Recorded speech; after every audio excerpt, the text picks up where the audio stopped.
الحمد للہ رب العالمین والصلاة والسلام علی اشرف الانبیاء والمرسلین نبینا محمد وعلی آلہ وصحبہ اجمعین۔ اعوذ باللہ من الشیطان الرجیم۔ ان اللہ لا یغفر ان یشرک بہ ویغفر ما دون ذلک لمن یشاء انہ من یشرک باللہ فقد حرم اللہ علیہ الجنہ ومأواہ النار۔ معزز سامعین، اللہ تبارک و تعالی نے اپنے فضل و کرم سے ہماری ہدایت اور رہنمائی کے لیے اور جہنم سے بچانے کے لیے ہر طرح سے ہمیں کھول کھول کر بیان کر دیا ہے، اور اس نے معصیت اور نافرمانی کے 4 مراتب بیان کیے ہیں۔ ان میں سے ہر ایک دوسرے سے بڑھ کر ہے، اور جو معصیت سب سے بڑی ہوگی اس کا گناہ بھی سب سے زیادہ ہوگا، خواہ وہ ہماری نگاہ میں کمتر ہی کیوں نہ ہو، خواہ زبان سے نکلا ہوا ایک لفظ ہی کیوں نہ ہو، اعمال و افعال نہ ہوں۔ معصیت کے ان مراتب کا جاننا ہر مومن کے لیے ضروری ہے، تاکہ اللہ تبارک و تعالی کا حق پہچانے اور پھر اس کو ادا کرے۔ اس کی ابتدا سب سے نچلے درجے کی معصیت سے کی جا رہی ہے، پھر جو اس سے بڑھ کر ہے اس کا تذکرہ ہوگا، اور پھر جو اس سے بڑھ کر ہے اس کا تذکرہ ہوگا۔ اس کی ترتیب اس طرح ہے: صغیرہ گناہ، کبیرہ گناہ، شرک اصغر اور شرک اکبر۔ یعنی سب سے خطرناک گناہ شرک اکبر ہے، اور جو شخص شرک اکبر کا مرتکب ہوگا، اس کا کوئی بھی عمل کرے گا، وہ دائرہ اسلام سے خارج ہو جائے گا، کیونکہ شرک اکبر اللہ تبارک و تعالیٰ کے نزدیک سب سے بڑا گناہ ہے۔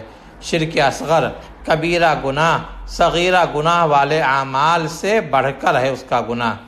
اسی طرح شرک اکبر اور شرک اصغر کا گناہ کبیرہ گناہوں یا صغیرہ گناہوں سے بڑھ کر ہے۔ اسے مثال سے اس طرح سمجھیے کہ 4 اشخاص ہیں۔ ایک آدمی نے کسی اجنبی عورت کو دیکھ کر اپنی نظریں نہیں جھکائیں، اپنی نظریں نیچی نہیں کی۔ دوسرے آدمی نے یہ گناہ کیا کہ اس نے نبی کریم صلی اللہ علیہ وسلم کی قسم کھائی، اور تیسرے نے جن کے لیے کوئی چڑیا ذبح کر دی، اور چوتھے شخص نے اپنی بہن کے ساتھ زنا کی بدکاری کی۔ اب سوال یہ ہے کہ ان میں سے سب سے بڑا گنہگار کون ہوگا؟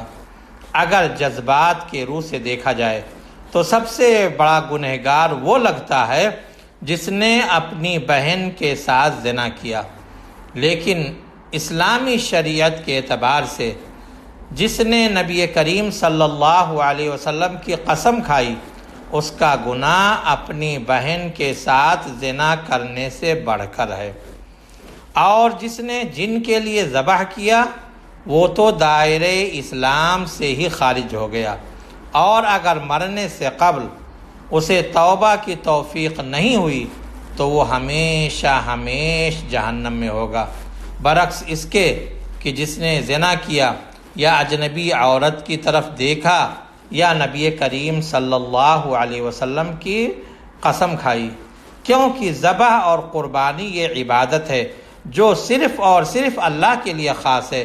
غیر اللہ کے لیے کیا تو شرک اکبر کا مرتکب ہو گیا، اور اس سے کمتر گناہ نبی کریم صلی اللہ علیہ وسلم کی قسم کھانا ہے، کیونکہ نبی کریم صلی اللہ علیہ وسلم کی قسم کھانا غیر اللہ کی قسم کھانا ہے، اور غیر اللہ کی قسم کھانا شرک اصغر ہے۔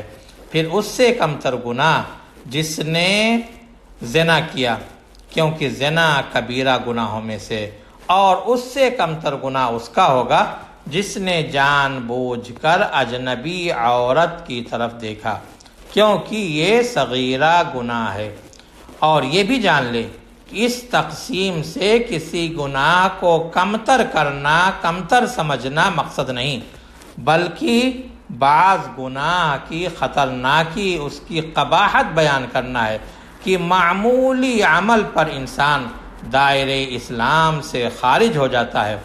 اگر کسی کے دل میں یہ سوال پیدا ہوتا ہے کہ ان مراتب کی بقیہ مثالوں کا ہمیں علم کیسے ہوگا، تو اس کا جواب یہ ہے کہ علم حاصل کر کے یا اہل علم سے سوال کر کے ان کی معرفت حاصل کی جا سکتی ہے، کیونکہ اللہ تبارک و تعالیٰ کا ارشاد ہے فَاسْأَلُوا أَهْلَ الذِّكْرِ إِن كُنتُمْ لَا تَعْلَمُونَ بِالْبَيِّنَاتِ وَالزُّبُرِ۔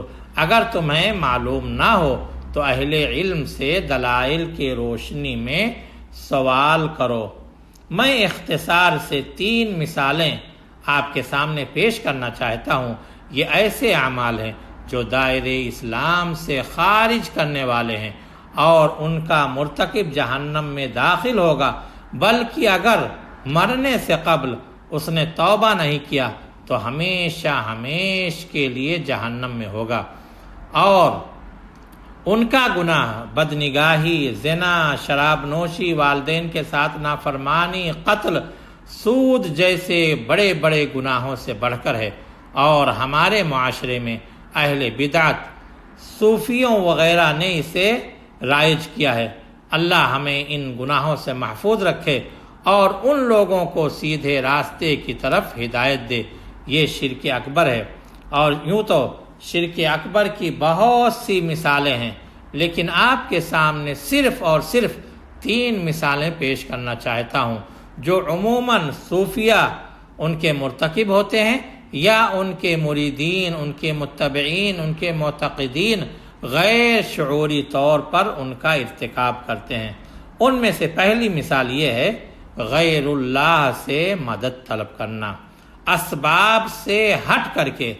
مثلاً کوئی آدمی کسی ایسے شخص سے مدد طلب کرے جو اس پر قادر نہیں، فوت ہو چکا ہے یا زندہ ہے لیکن قادر نہیں۔ مثلاً کوئی شخص کہے اے اللہ کے رسول میری پریشانی دور کر دیجئے، اے فاطمہ تمہارا ہی سہارا ہے۔ امام طبرانی نے اپنی سند سے روایت کی ہے کہ رسول اللہ صلی اللہ علیہ وسلم کے زمانے میں ایک منافق تھا جو مسلمانوں کو اذیت دیا کرتا تھا۔ تو کچھ لوگوں نے کہا ہم چلیں اور رسول اللہ صلی اللہ علیہ وسلم سے مدد طلب کریں۔ تو نبی کریم صلی اللہ علیہ وسلم نے فرمایا لا یستغاث بی، مجھ سے مدد نہ طلب کیا جائے، انما یستغاث باللہ، بلکہ صرف اللہ تبارک و تعالی سے مدد طلب کی جائے۔ اسی طرح رسول اللہ صلی اللہ علیہ وسلم سے یا کسی دوسرے فوت شدہ شخص سے شفاعت طلب کرنا۔ مثلا رسول اللہ صلی اللہ علیہ وسلم کی وفات کے بعد اس وقت یہ کہا جائے اے اللہ کے رسول اللہ کے پاس میری شفاعت کر دیجئے، یہ جائز نہیں، بلکہ اہل علم کے نزدیک شرک اکبر ہے، کیونکہ وفات کے بعد آپ کسی چیز کے مالک نہیں۔ اللہ تبارک و تعالیٰ کا ارشاد ہے قل للہ الشفاعۃ جمیعا، کہہ دیجئے کہ شفاعت تمام کی تمام صرف اللہ کے لیے ہے، صرف اللہ کے اختیار میں ہے۔ نبی کریم یا دوسرا کوئی شخص جو فوت ہو چکا ہے اس میں کسی قسم کے تصرف کا اختیار نہیں رکھتے، لہذا کوئی بھی انسان جب فوت ہو جاتا ہے تو اس کے عمل کا سلسلہ منقطع ہو جاتا ہے، البتہ 3 چیزوں سے اس کے عمل کا سلسلہ جاری و مستمر رہتا ہے: صدقہ جاریہ، نفع بخش علم، نیک اولاد جو اس کے لیے دعا کرے۔ لہذا نبی کریم صلی اللہ علیہ وسلم یا کسی بھی شخص سے شفاعت طلب کرنا جائز نہیں، بلکہ شرعی قواعد کے روح سے شرک اکبر میں سے ہے، کیونکہ میت سے ایسی چیز طلب کی جا رہی ہے جس پر قادر نہیں۔ ایسے ہی جیسے مریض کی شفا طلب کرنا، دشمنوں پر غلبہ طلب کرنا، پریشان حال کا اپنی پریشانی دور کرنے کے لیے مدد طلب کرنا، یہ تمام چیزیں شرک اکبر میں داخل ہیں، اور اس میں کوئی فرق نہیں کہ نبی کریم صلی اللہ علیہ وسلم سے طلب کی جائے یا شیخ عبد القادر جیلانی سے یا حسین رضی اللہ عنہ سے یا بدوی سے یا کسی اور سے۔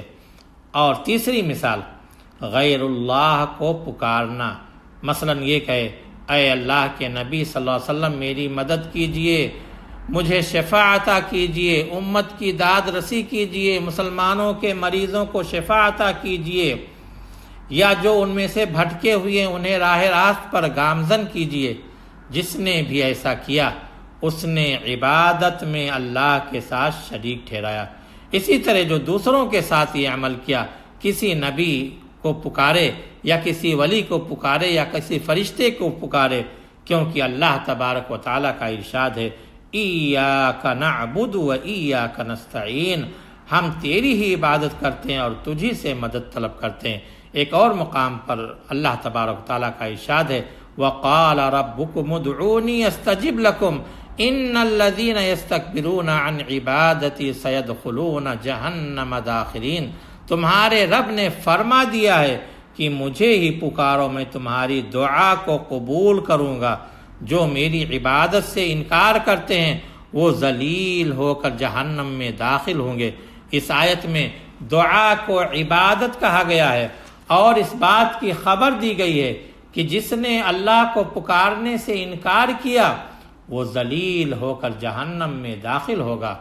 ایک اور مقام پر اللہ تبارک و تعالیٰ نے ارشاد فرمایا وَإِذَا سَأَلَكَ عِبَادِي عَنِّي فَإِنِّي قَرِيبٌ أُجِيبُ دَعْوَةَ الدَّاعِ إِذَا دَعَانِ فَلْيَسْتَجِيبُوا لِي وَلْيُؤْمِنُوا بِي لَعَلَّهُمْ يَرْشُدُونَ۔ جب آپ سے میرے بندے میرے بارے میں سوال کریں تو کہہ دیجئے میں قریب ہوں، پکارنے والے کی پکار کو قبول کرتا ہوں۔ جب وہ پکارتا ہے تو انہیں چاہیے کہ مجھی سے دعا کریں اور مجھ پر ایمان لائیں۔ ایک اور مقام پر اللہ تعالیٰ نے فرمایا ذالکم اللہ ربکم لہ الملک والذین تدعون من دونہ ما یملکون من قطمیر ان تدعوہم لا يسمعوا دعاکم ولو سمعوا ما استجابوا لکم وَيَوْمَ الْقِيَامَةِ يَكْفُرُونَ بِشِرْكِكُمْ۔ یہ اللہ ہی تمہارا رب ہے، اسی کے لیے بادشاہت ہے، اس کو چھوڑ کر جن کو تم پکارتے ہو وہ کھجور کے گٹھلی کے چھلکے کے بھی مالک نہیں۔ اگر تم ان کو پکارو گے تو تمہاری دعا سن ہی نہیں سکتے، اور بفرض محال اگر سن بھی لیں تو وہ قبول نہیں کر سکتے، اور قیامت کے دن تمہارے شرک کا انکار کر دیں گے۔ اس لیے ہم پر لازم ہے کہ ہم ہمیشہ اللہ تبارک و تعالیٰ سے یہ دعا کرتے رہیں اللہم انی اعوذ بک ان اشرک بک وانا اعلم واستغفرک لما لا اعلم۔ اے اللہ میں تجھ سے پناہ طلب کرتا ہوں کہ جان بوجھ کر میں تیرے ساتھ شرک کروں یا لا علمی میں جو مجھ سے سرزد ہو جائے اس سے مغفرت طلب کرتا ہوں۔ لہذا شرک میں واقع ہونے سے خوف کھاتے رہیں، جس طرح سے ہمارے رسول صلی اللہ علیہ وسلم جو انسانوں میں سب سے متقی اور پرہیزگار تھے، وہ شرک میں واقع ہونے سے خوف کھایا کرتے تھے تاکہ توحید پر ہمارا خاتمہ ہو، اور ہم نہ تو کسی غیر سے مدد طلب کریں اور نہ اللہ کو چھوڑ کر کسی کو پکاریں اور نہ اللہ کے سوا کسی سے شفاعت طلب کریں۔ اللہ تبارک و تعالیٰ سے دعا ہے کہ اللہ تبارک و تعالیٰ جب تک ہمیں زندہ رکھے اسلام پر زندہ رکھے، اور جب ہمیں موت دے تو ایمان کی حالت میں موت دے اور کتاب و سنت کے مطابق زندگی گزارنے کی توفیق عطا فرمائے، آمین۔ وآخر دعوانا الحمد للہ رب العالمین، وصلی اللہ وسلم علی نبینا محمد وعلی آلہ وصحبہ اجمعین۔